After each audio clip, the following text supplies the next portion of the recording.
people, we're starting, we'll get ready to go. And also today, for the first time, we're filming, so we hope that everything works out. And if it does, the session will be on the church website under Equity and Social Justice, in case you can't make it some Sunday. But thank you to Jen for being our camera person for the first time. So Rachel, we're really glad to have you. Thank you so much.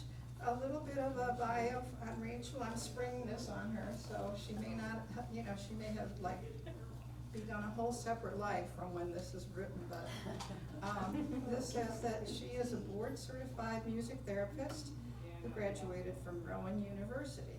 She completed her internship with Penn Medicine Hospice in Philadelphia, where she worked with hospice patients and bereavement support groups.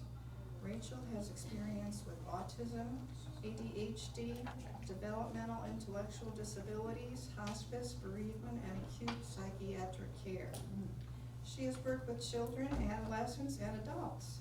She loves using music to create authentic connections. There's that word from our sermon this morning. And she holds degrees in voice, opera, performance from Westminster Choir College and Wichita State University, Wichita State. She performed in operas and concerts in New Jersey, Pennsylvania, and Delaware, and also performed in opera workshops in Italy. So we are so thankful to have you here. Sound man is with her today, Michael, so thanks so much, Rachel. Welcome, everybody. I'm going to start with what we refer to as a hello song in music therapy. So this song is Hello Goodbye from the Beatles. Feel free to, we only have the first verse up here, so feel free to engage in the music through singing, listening, or movement, however you want to today. All right, here we go. You say yes, I say no. You say stop, and I say go, go, go. Oh no, you say goodbye, and I say hello. Hello, I don't know why you say goodbye, I say hello. Hello, hello, I don't know why you say goodbye, I say hello. Let's do that one more time. You say yes, I say no. You say stop, and I say go, go, go. Oh no, you say goodbye, and I say hello. Hello, hello, I don't know why you say goodbye, I say hello. Hello, hello, I don't know why you say goodbye, I say hello. Nice, everyone, thank you. Okay, so I wanted to also thank Mary for inviting me to speak with you on a topic that I absolutely love, which is my job as a music therapist. So what we just did was an example of a hello song in music therapy. So I'm going to share with you on what the purpose of a hello song is in music therapy. It helps with building rapport and trust between the clients and the music therapist. So what I have learned in hospice is that sometimes I have played music and then all of a sudden a client opens up to me and shares with me their life story within about 20 minutes. And that's because music can help build trust between people, especially if it's a song that they're familiar with. And so that helps with loosening it up and being able to establish a trusting relationship, because if you don't have a trust between yourself and your therapist, how are we going to work towards clinical goals? It also creates structure and predictability. The clients that I work with right now are mostly members of the New Jersey Department of Developmental Disabilities. So we are doing intellectual and developmental disabilities. And so for people with intellectual and developmental disabilities especially, creating a structure and predictability can be very helpful with being able to ease anxiety. And also it helps, we hear the same song, we know that this is going to come up. We're starting music therapy. It gives us the opportunity to greet each other and to connect. So very similar to, lowering the barriers that Jeremiah said, which there are certain things that he said that I want to piggyback on a little bit later. The music therapist can observe and assess the client response. So while I'm singing, I'm actually observing the space. I'm reading the room. I'm seeing what people's energy levels are. I'm seeing if people are participating. I'm seeing if people are going like this and not wanting to participate. And that can help alter or continue session plans that I have, intervention ideas. It also supports transitioning into a music therapy session. So notice how everybody is now focused, and we started the presentation. Music provides a very friendly way to be able to remove everything that we're doing outside of this room and being able to be a part of the session and being focused and being able to sit down and being able to put that aside of what we're dealing with out there and being in here together. And it also promotes verbal and nonverbal communication, and it puts it at an equal level. Notice how when we were singing hello, I was also waving, right? So this gives an opportunity for nonverbal clients, if you wanted to participate. And it's at a very equal playing field, which, adding on to Jeremiah, I'm going to bring up this. Music therapy stands to build connections across barriers that were often brought to society's idea of a one-size-fits-all when it comes to learning, socializing, and communication. And this often leads to people with disabilities feeling left out. And so we often look at people with disabilities and think about what they can't do. Well, music therapy, I want to look at them and think, what can they do? And so I use music to cater to interests and strengths to address goals. So even something as simple as being able to wave, we're breaking down the barriers. And music also, we don't always have to sing, we can play instruments. So there's examples of being able to communicate both verbally and non-verbally. So what is music therapy? That is a question that has been around for a really long time. And it's something that even music therapists were trying to build better definitions of music therapy to help further educate about what it is that we do.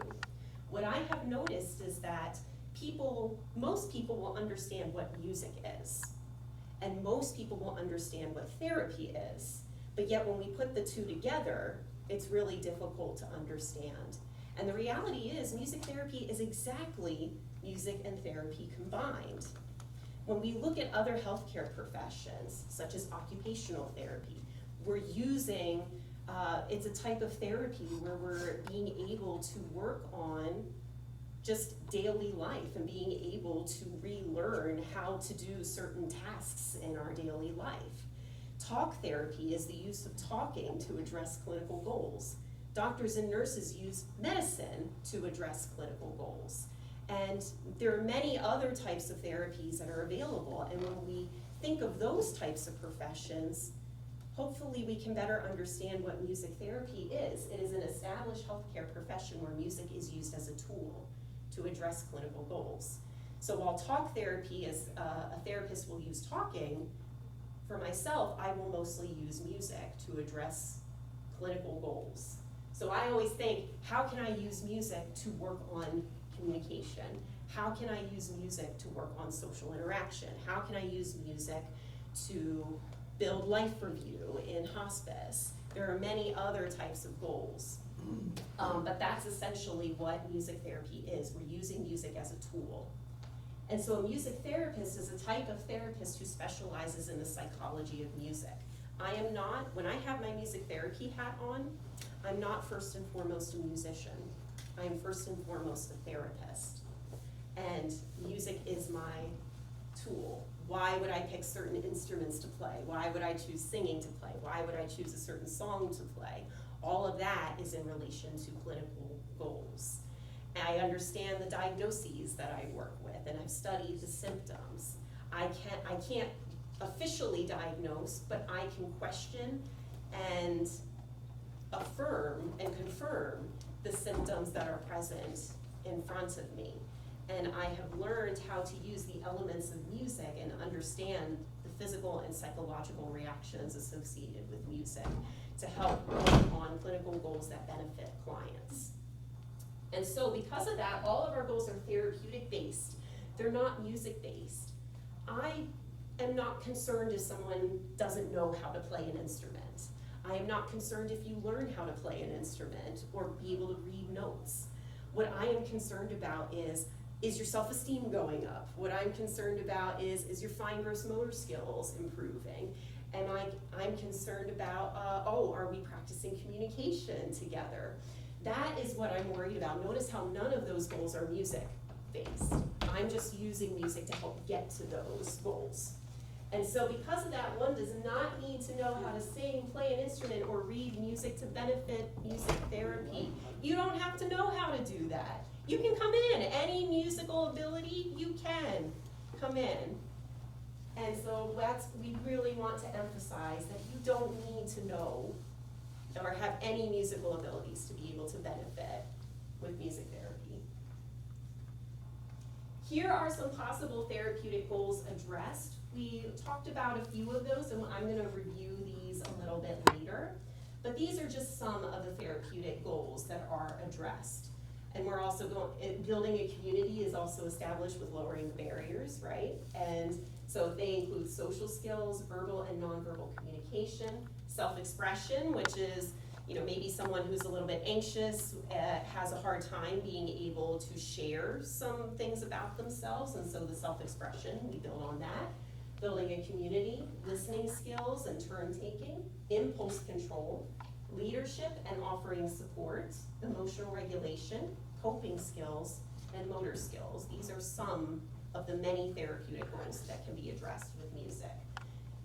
And we do best as a supportive type of therapy. So like other types of therapies where there's a main doctor and then you have specialized therapies, we work best when we're a supportive type of therapy too, where there's a main doctor and then we are the specialized type of therapy where someone can go to.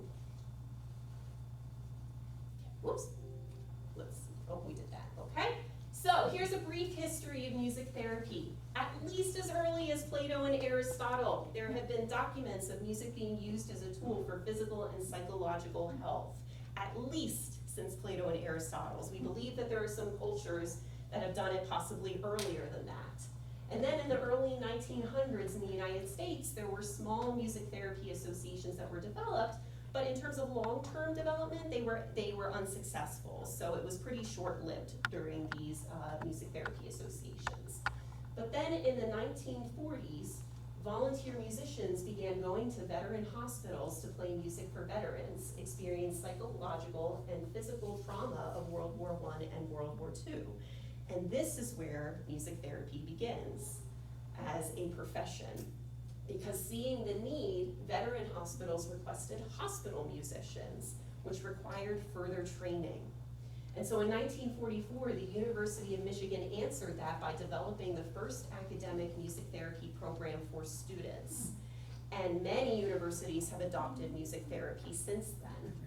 In 1988, the American Music Therapy Association, or AMTA, was developed, which is currently the largest music therapy association in the United States. And it also supports, I believe, up to 30 countries around the world, too.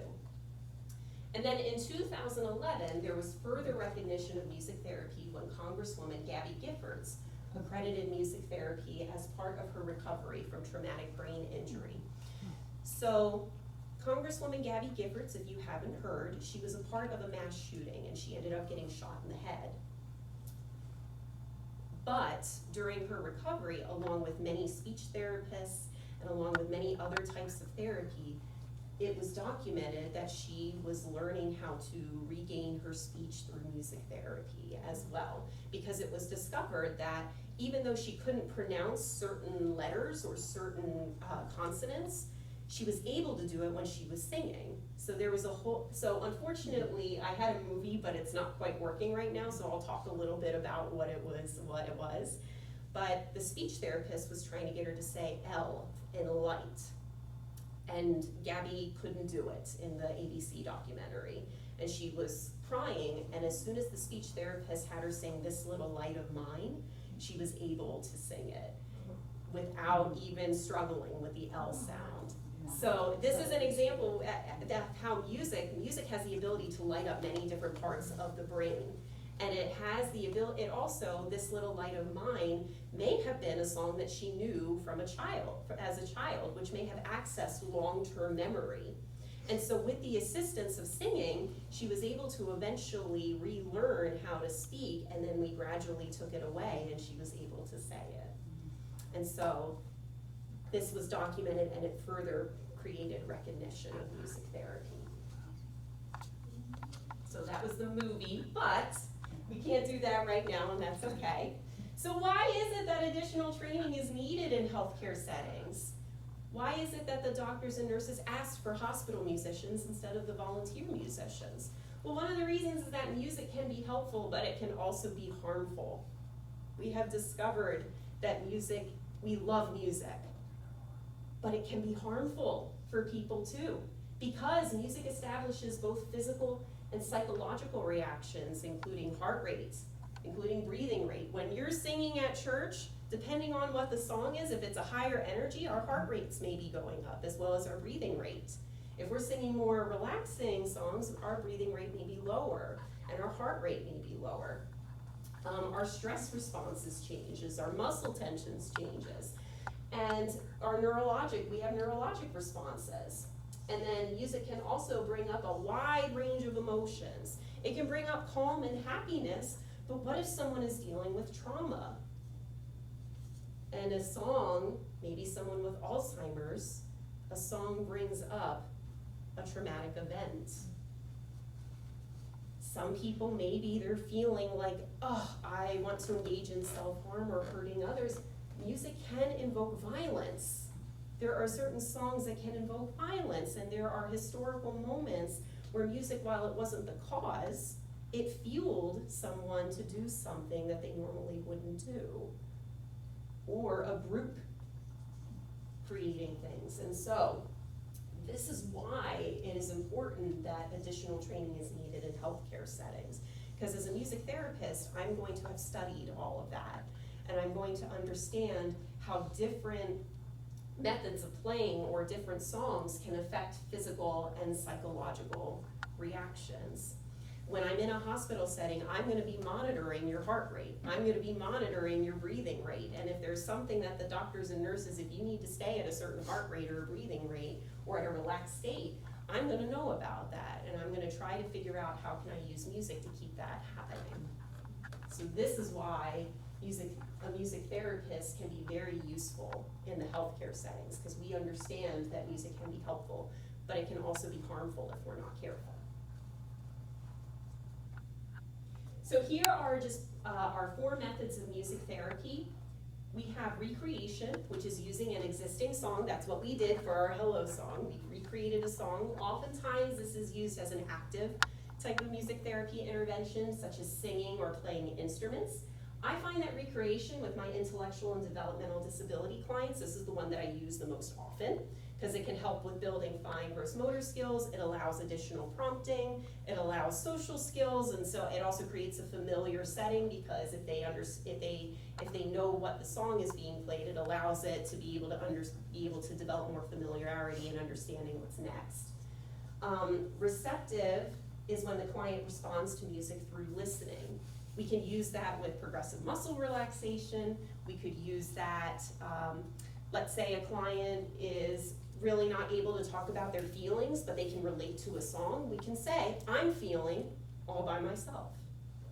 And then as a music therapist, I can assess, maybe we're feeling lonely right now. And so it might be easier for some people to be able to relate to a song and be able to say, this is how I'm feeling right now. And then also, it allows other people to listen. Because what's interesting is we naturally listen when music is played. We're stopping, we're listening, we're not trying to fix things, we're listening to it. And so it allows a different way to be able to express how our feelings are and being able to listen to those feelings. Improvisation, we're spontaneous music making with the client and therapist. This is really great for my anxiety clients because it allows them to be able to express themselves. So sometimes what I do when it comes to helping with decreasing anxiety symptoms and increasing self-confidence is I'll start with the piano, I'll start with the black keys only.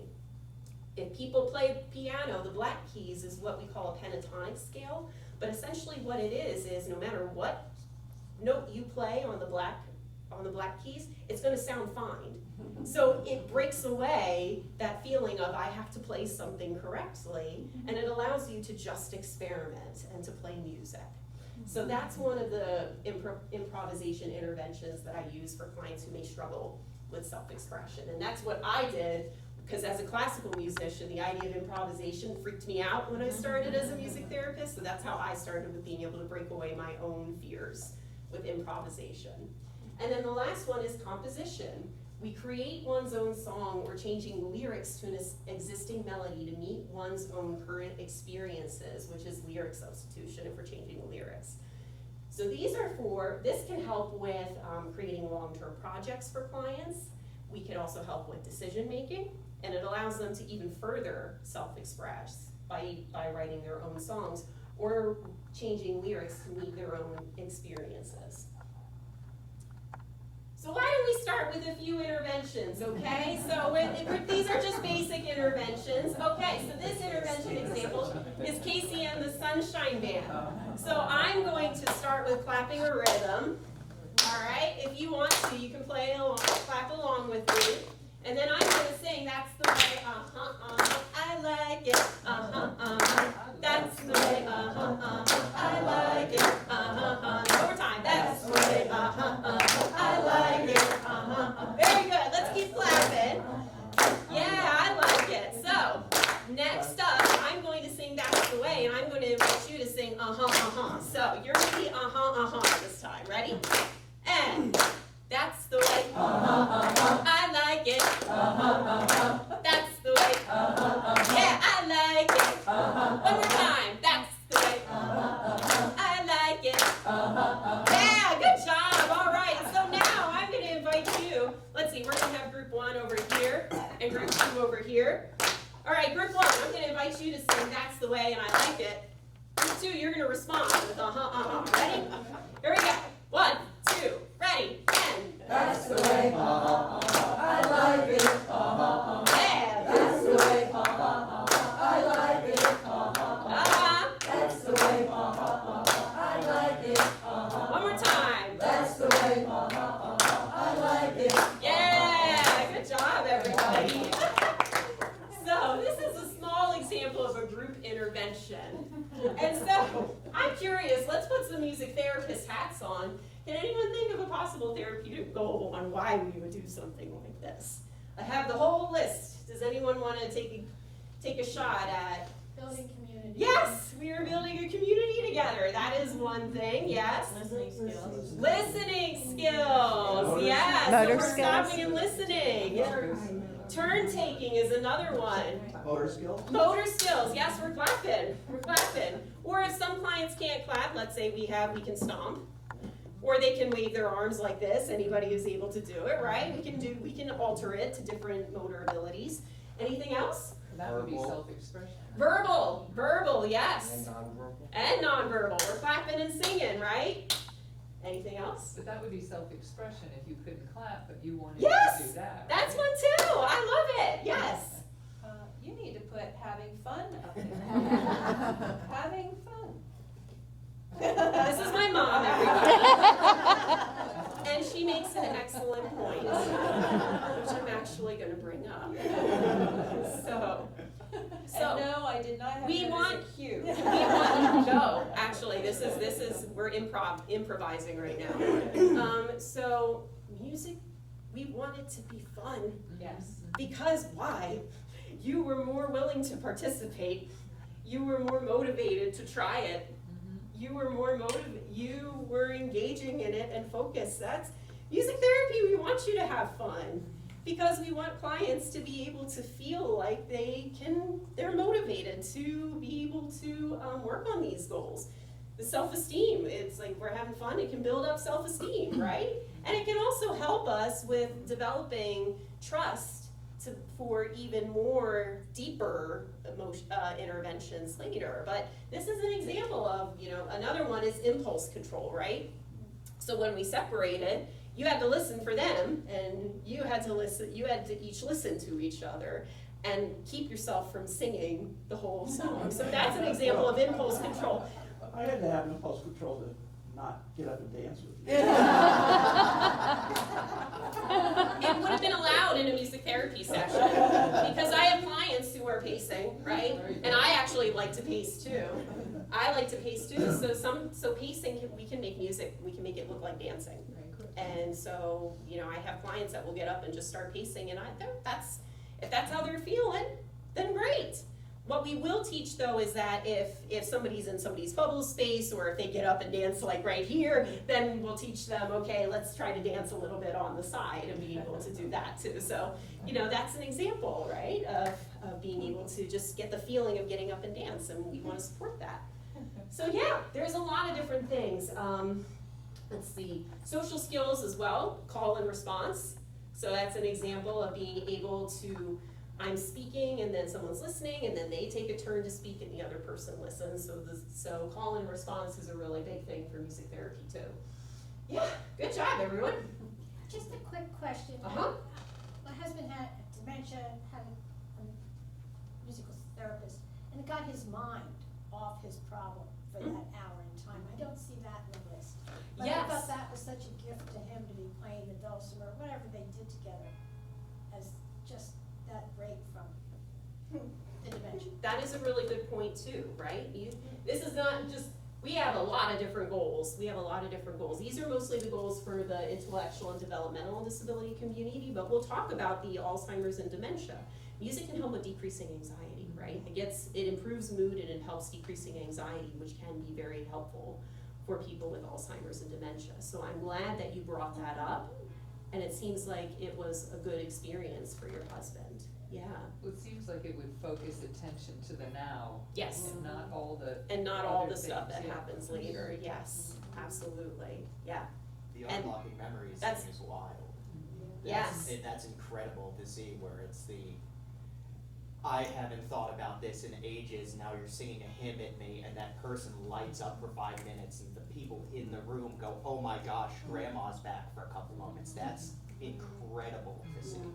Mm-hmm. Yeah, it can activate the long-term memory, but even if it doesn't always do that, but even if it doesn't, we can help with improving mood and decreasing feelings of anxiety, which is associated with, by being able to bring them into the present moment.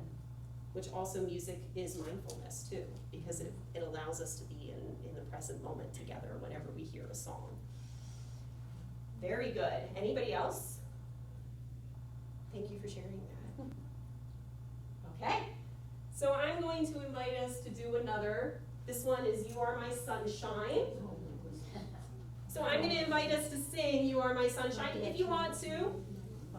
And then this is going to be a little bit of a silly lyric substitution to build, right? So here's the words as they are. And you are my sunshine, my only sunshine. You make me happy when skies are gray. You'll never know, dear, how much I love you. Please don't take my sunshine away. One more time. You are my sunshine, my only sunshine. You make me happy when skies are gray. You'll never know, dear, how much I love you. Please don't take my sunshine away. Nice, everyone. So now I'm going to invite somebody to share a food that they love. Anyone have a favorite food? Pizza. All right. So this is You Are My Pizza, my only pizza. Okay. All right. So we're going to change sunshine to pizza. You are my pizza, my only pizza.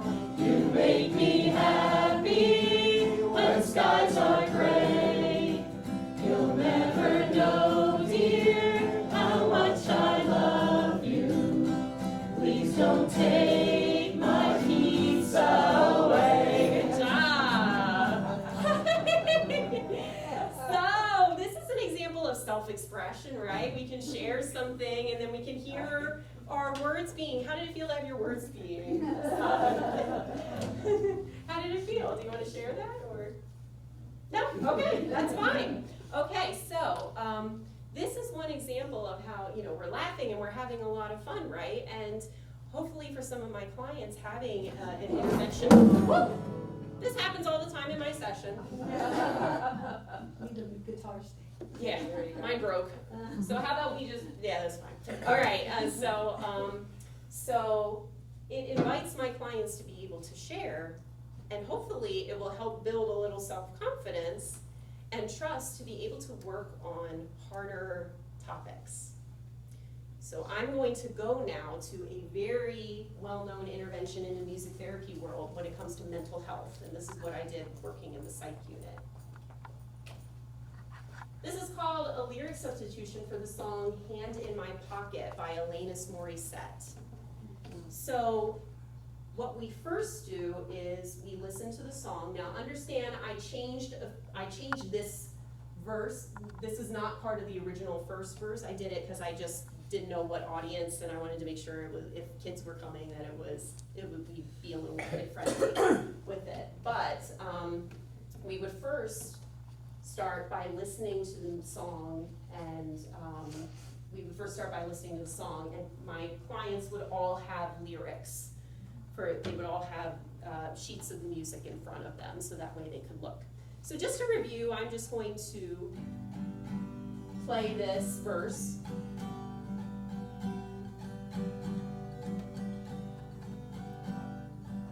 I'm broke, but I'm happy. I'm poor, but I'm kind. I'm short, but I'm healthy, yeah. I care, but I'm restless. I'm sane, but I'm overwhelmed. I'm lost, but I'm hopeful, baby. And what it all comes down to is that everything's gonna be fine, fine, fine. 'Cause I've got one hand in my pocket and the other one is giving a high five. Does that song sound familiar to some people? Okay, and for those who said, no, great, I love that we're learning a new song together. This is wonderful, and thank you for being honest as well. So, we would listen to the whole song, and then I will invite people to share what their thoughts are of the song, whether you like it, whether you don't like it, and what words stand out to you. And usually we would get into a group discussion about the certain words that stand out, as well as any feelings that come across if people wish to share. And then we also talk about the potential meaning of the song. And so one thing that we notice is that we say, I'm this, but I'm this, I'm this, but I'm this, I'm this, but I'm this, which suggests human complexity. Oftentimes in mental health, it's very hard to understand us that we are complex human beings. Most of the time people think of themselves in a very negative light in a mental health setting. And so what this does is it suggests that there are things that we struggle with and there are things that we're really good at, and it suggests that we're more complex than just being negative and really bad at everything. And what the music suggests is the little just walking movements suggests that it might involve acceptance for it. So we talk about that as a group, and then we also talk about, there's another part in the song that says, and what it all comes down to is that I haven't gotten it all figured out just yet, which is very powerful for people in the mental health facility, because usually there's a societal pressure to feel like you have to have everything figured out. And then the last thing we talk about is, we talk about the one hand in my pocket and the other one is doing something during each verse, right? We are doing something. And so the one hand in my pocket could suggest reserve, we're holding on to something, anxiety, and then the other is we're reaching out wanting to do something in life. So in this case, it's giving a high five, and another one it's playing piano, another one's hailing a taxi cab. So exploring different things in life. And then then, afterwards, after we have the conversation, this is the sheet that I give for my clients. I'm blank, but I'm blank. And this gives people the opportunity to write down their own words. Now, for clients who are too overwhelmed at that thought, maybe they're not ready to come up with their own words, I suggest to them, hey, you can look at the lyric sheet and write down the words that stand out to you the most. So if people are not ready to give their own, they can still participate by looking at the lyric sheet and writing down what their favorite words are. Now, because this guitar fell over, I'm going to retune it, because what I'm going to do is I'm going to then show you real answers from clients, and I'm gonna play for you those real answers. Okay, so this is gonna be a few minutes, unless anybody has a guitar tuner. Actually, here. You do? Because I'm turning on my phone and I had my phone turned off for it. Here's some of these. No way. See, this is why you do stuff in a church. Everyone's ready to like help out like that. That's my bag for service. Just happen to have one. Well. Oh, it's always that B string for anybody who plays guitar. I have a piano too. A little man leaning around. Ah, that sounds a little better. Thank you so much. Yes, and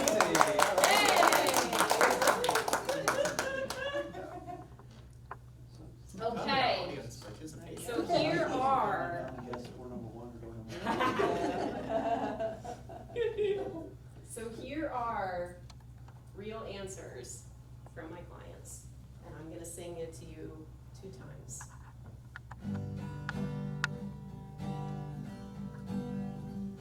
I'm mad, but I'm kind. I'm alone, but I want friends. I'm experienced, but I'm learning. Yeah. I'm loud, but I'm scared. I'm broke, but I'm useful. I'm suicidal, but I'm hopeful, baby.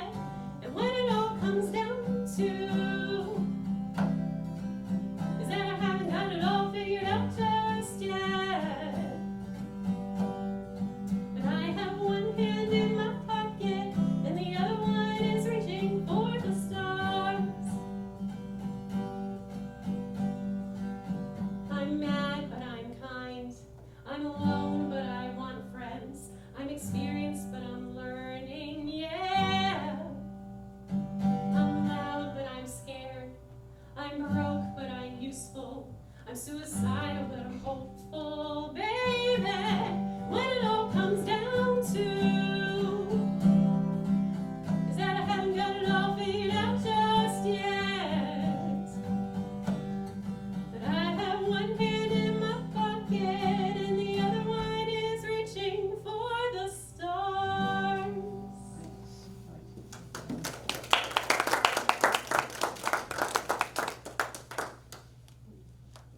You know what I find interesting about this is how few people, and even in the original song, they didn't use antonyms. You know, it was, it could also have been, I'm mad and I'm kind, you know, but implies an opposite. But they didn't use an opposite. They used something completely different than an opposite. So I think that's pretty interesting. Yeah, it's amazing. It starts with clients saying, I'm mad, but I'm angry, right? And then I had to encourage them going, those are the same, that we can look at that as very similar things. Right. What is something that describes you, that shows off your complexity as a person and shows that you're not just mad. You're not just mad because you're a person. You experience all the emotions. You experience, people think, oh, well, I'm a screw up. You're not always, it's not, no. What is it that you can do? And that also can help with people being able to start to recover from mental health, especially when they're in such a self-harm or harming others state, which is often seen in the psychiatric unit. So it allows them to start to question this thought process that is constantly telling them that they're no good. And so, my final thoughts about music therapy. Music therapy, it has the ability to, what are some examples that I've seen here is that music therapy can be an example of accessing the human spirit. Music therapy, very similarly to acting as a bridge, for what Jeremiah said, to bring connections, it also can act as a bridge to finding the human spirit. And it's by helping them connect with their self-identity. It's an outlet for expression. It's finding a sense of purpose. Some of my clients found a sense of purpose here. Fostering a community, and which in turn can be huge contributions to an overall holistic health for clients and their families. Thank you very much.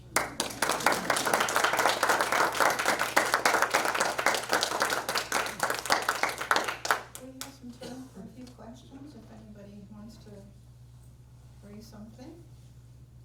I thought it was so interesting that you used Alanis Morissette, because my kids were growing up in the 90s, and there was in my school district, there was a rash of suicides, and yet this was the music that the kids were listening to, and I think I listened to it in a new way today, because of the ending of it, when I haven't got it all figured out just yet. Yes, Very well. yes. Anybody else? Rachel, I have a question. How do you deal with generational differences? So you've got a group of really young people or really old people, or, different music relates differently by generation, right? Sure. So how do you deal with that? So I would hope that I would know first about generational differences before the group starts, because then I would include a variation of songs from different generations. And what I think would also be interesting is I could use a goal to increase tolerance and understanding differences of music. Because people can get so attached to their own music, right? It's, my music is real music and everybody else isn't. But the reality is that everything, all the music is real music. And so what that can do is also contributing to building a community by being able to hear and learn how to respect and understand different music from different generations. And so I think it'd be a great way to build. And also with music with different generations, there's stories involved, right? People can share stories based off of what they heard with music. Oh, I remember when it was here, or a kid going, I did this at a school dance, and there's a lot of stories that are associated with that. So that can also help with building understanding about, the differences in music and building a community that way, and slowly learning how to increase tolerance of one another's views of music and one another's opinions, and learning how to respect each other's differences. Does that answer the question? Okay. You may have said, I came in a little bit, but are you like, you do this by yourself, or you part of like a place people go to, like, I was just wondering. Yes. My daughter is a social worker in adolescent outpatient clinic in Cherry Hill, and they do various therapies, and they may do this, but I don't know, I was gonna mention it to her. She's the director of the adolescent clinic, so. Sure. So I work right now at a private practice called Musique in Barrington. I have little resources at the end if you, I'll show you a little bit. Please do. Oop, Yeah, what the did I do? resources didn't transfer over it. The resources didn't happen. So www.musique.org, I can write it You have to down. spell it. Yes. So it's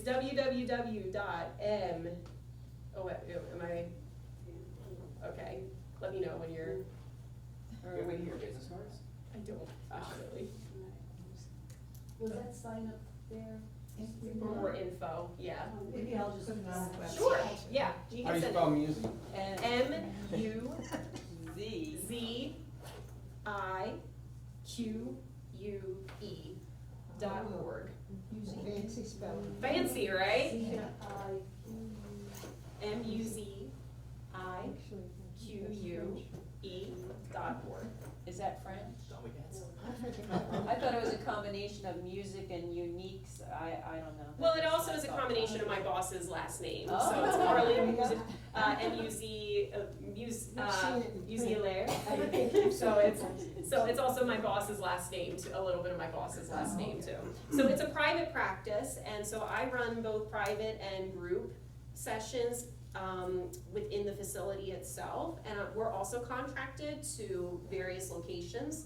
So I run the music therapy program right here in Morristown with the Kingsway Learning Center for the adult day program. So every Monday morning, I'm over there doing group music therapy sessions for them. I also was contracted out to work for a group called Raise the Bar in Camden.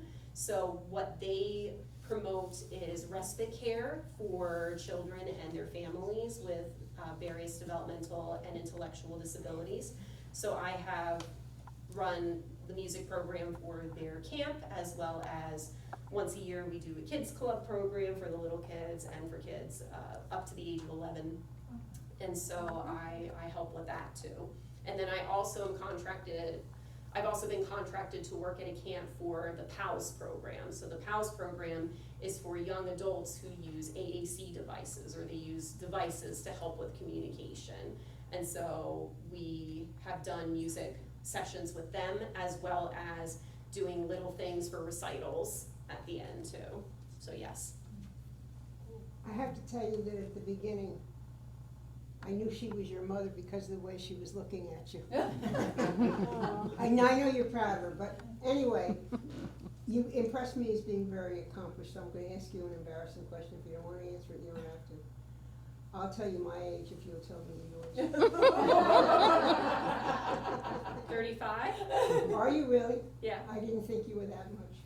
I think I was that old. Yeah, I thought you were in your 20s. I really did. That's a compliment, I'll take it. Remember when you used to say, I wish people didn't think I was so young? Well, now. Now I'm the opposite. Well, I did it for you. There you go. Remember, I was a performer for a So do I period have of to time, keep yeah. up? Do I have to keep up my end? Yes, 86. you don't look it either. Here we go. Thank you. Yeah, I was married 58 years. Helping to build our community. Thank you. Thank you for inviting me, Mary. Oh, thank you. All right. Thank you. Thank you.